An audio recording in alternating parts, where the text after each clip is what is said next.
What's going on, everybody? Welcome to this edition of Afterthoughts. My name is Johann Castro, and in this edition we are recapping UFC SHENZHEN, headlined by Jessica Andrade and Weili Zhang for the UFC Women's Strawweight Championship, a fight that went, I don't think, the way any people anticipated it to go. You know, many people were picking Weili to win, myself included. I don't think anyone picked her to win that way.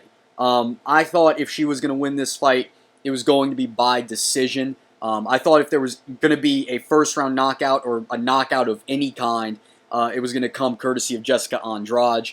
But Weili Zhang, man, wow. I mean, she looked the part of champion tonight. She's only had 4 UFC appearances, and she has looked, and she's just constantly getting better and better and better. Every fight she's in, it's like a whole new dimension to her game that we see as fans and as analysts. And, you know, in this fight against Jessica Andrade, you know, she completely nullified the former champion's game. You know, what Jessica Andrade obviously likes to do, she likes to come forward, you know, pressure her opponents, you know, have them try to make mistakes against her because they have trouble handling that kind of pressure and that kind of power and that kind of speed that Andrade brings. And then if they're able to handle it in the stand-up game, Andrade likes to use some kind of crazy slam or maybe go for a double leg on him and then just dominate him in the grappling. But in this fight in particular, Weili Zhang, who is a very, very naturally, physically built fighter, she just didn't care. You know, Andrade came in on her and she just clipped her. She hit her with those short-range elbows. You know, there is some controversy. A lot of people think those might not have been legal elbows. They were legal elbows. They glanced off the side of the head. They were not illegal elbows, so let me just nullify that conversation right there. What Weili Zhang was able to do in this fight was basically, like, I equate this to what Amanda Nunes did to Cyborg when they fought last December, which is, you know, Andrade came in trying to, you know, intimidate Weili with her size and her strength, the same way Cyborg tried to do with Nunes.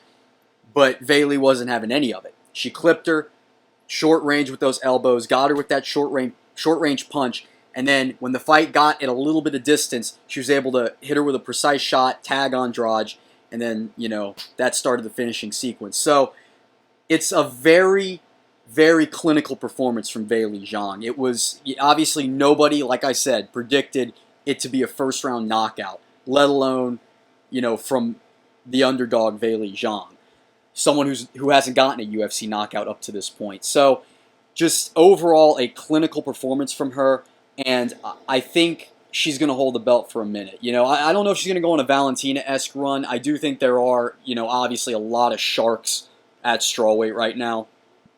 You know, and, you know, the first thing that came to my mind was Tatiana Suarez. I think Tatiana Suarez versus Weili Zhang is a fantastic fight. You know, Tatiana with that just crazy grappling skill, and then Weili with that strength, that core, that upper body strength that she has, and that precision, that technique. I mean, just that fight I think would be a lot of fun. Obviously, you know, we have Joanna fighting Michelle Waterson in a few weeks. In all honesty, the winner of that fight will probably be the one to get the fight with Weili next. And then, of course, you have Rosa Namajunas, the former champion, you know, who lost. A lot of people, you know, the slam, people call it a fluke. It is what it is, you know, but she was doing really well against Andrade up until that point. And then there's the rematch with Andrade, which I don't think we're going to get right off the bat. I think Andrade is probably going to have to win 1 or 2 more fights before she gets in a position to fight for the belt again. But all in all, there's a lot of exciting things at strawweight, and I think Weili Zhang really, I think she's the best one right now, legitimately so. One thing about these smaller weight divisions is, you know, because at heavyweight you see a lot of flukes occur. You know, you do see, that's not to take anything away from Stipe or John Jones or any of those guys. I mean, they're the champions for a reason. But at heavyweight, you're more, or heavyweight and the heavier weight classes in general, I should say, you're more inclined to see these flukier champions where you don't really, you know, where should they be the champion? Are they really the best in the world? Did they win because they just carry a little bit more power? You tend to see that more with the higher weight classes.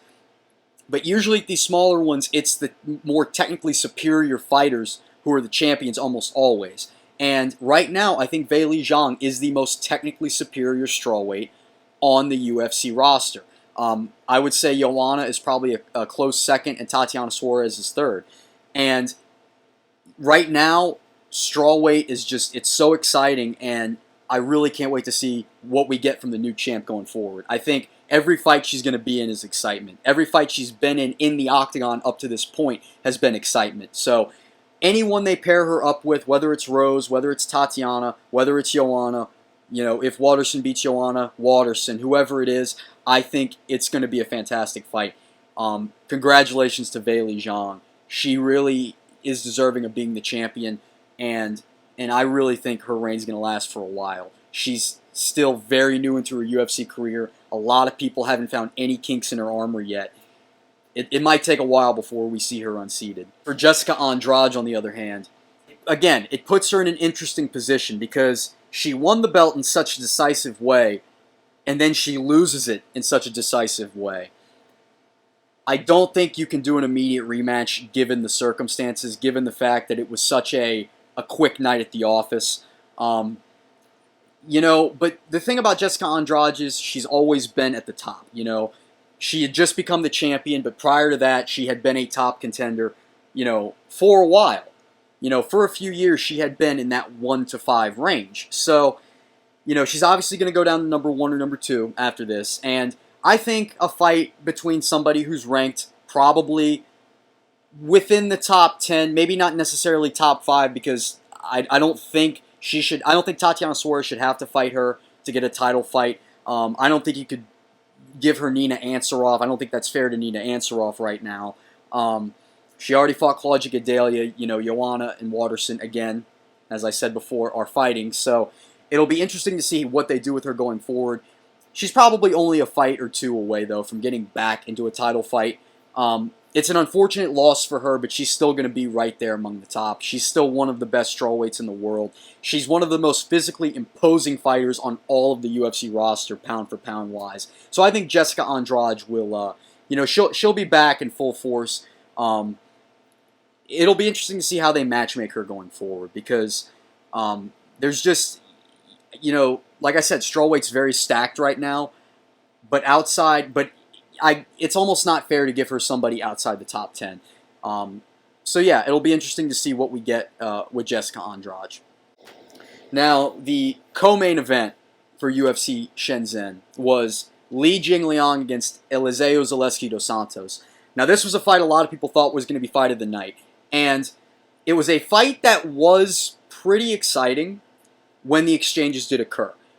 It was a fight that I think a lot of people did not anticipate to go the way it did. Zaleski was a moderate favorite. I believe he was in the minus 280 range when the fight occurred. So he was obviously the favorite, and he was coming in off of a 7-fight winning streak.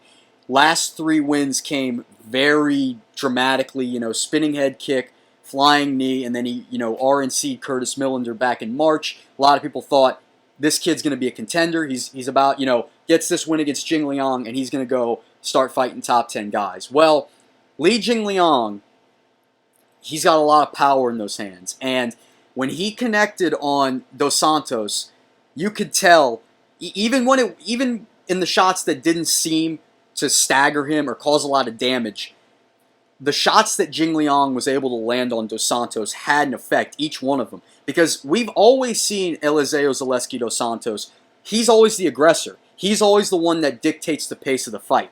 Jingliang has great footwork, he was able to escape, but more so than that, Zaleski almost looked afraid to pull the trigger on him. And we don't see that from Zaleski that often. So the shots that Jingliang was landing, Jingliang was landing.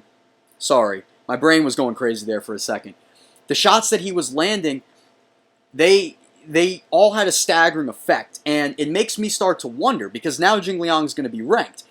Just how much damage can he do in a top 15 scenario, and is he also a top 15 caliber fighter? Now, I don't think I'm not saying that he shouldn't be ranked after this win. He beat a ranked guy, he should be ranked. But how would he fare against the likes of a Vicente Luque or a Jeff Neal? That's kind of what I'm thinking here. He clearly has a lot of power in his hands, and I want to see how that translates against some of these other high-level prospects. I think a fight between he and Vicente Luque would be absolutely crazy. I think a fight between him and Robbie Lawler would be absolutely crazy. So the Leech really, I mean, his stock rose tremendously tonight. You know, get him on a North American pay-per-view, and I think he's going to draw a lot of eyeballs. He's an exciting guy. And as for Dos Santos, he'll be back. It's just a matter of time. Again, you know, when guys go on these long winning streaks, sometimes they forget their base. They forget what they have to do. They try to experiment with new things to get more creative, and you know, sometimes and it backfires. Or in the case of Zaleski, more so, they get caught up in their ways a little too much, and they think they could just do whatever. When you know, styles make fights, and you have to adjust to every different fighter. So I think he'll be back. Probably he's not going to get a top 15 fight next, but he should. You know, I think 1 or 2 more wins, he'll be right back in the mix. And then the last thing I want to tackle before we finish this up is Kai Kara France and Mark De La Rosa. Not a super entertaining fight, but again, a fight that raises the stock of Kai Kara France tremendously. You know, a guy from The Ultimate Fighter, you know, a guy who came into the UFC late last year, and, you know, he hasn't won a fight by finish yet. He's only 3-0 as well. But he's a guy who's very reminiscent of T.J. Dillashaw in his attack, uses a lot of footworks, uses a lot of switch stance, and he does carry power in his hands. I think he's gotten a knockdown in each one of his UFC fights up to this point. So it'll be curious to see how they match-make him going forward. Maybe a fight between him and Jussier Formiga could be in the works. A fight between him and Alexandre Pantoja. You know, those are 2 guys coming off of losses. I wouldn't mind seeing that. That might be entertaining. He's probably a fight or 2 away from a title opportunity, believe it or not. I mean, flyweight's very shallow at the moment, and Kai Kara France has the potential to really make noise in that division. So it'll be interesting to see, again, what they do with him going forward. Anyways, guys, thanks for watching this edition of Afterthoughts. My name is Johann Castro. Join me next time. We're looking after UFC 242. That's a huge event with Khabib and Poirier. So anyways, guys, I'll see you then. For now, take care.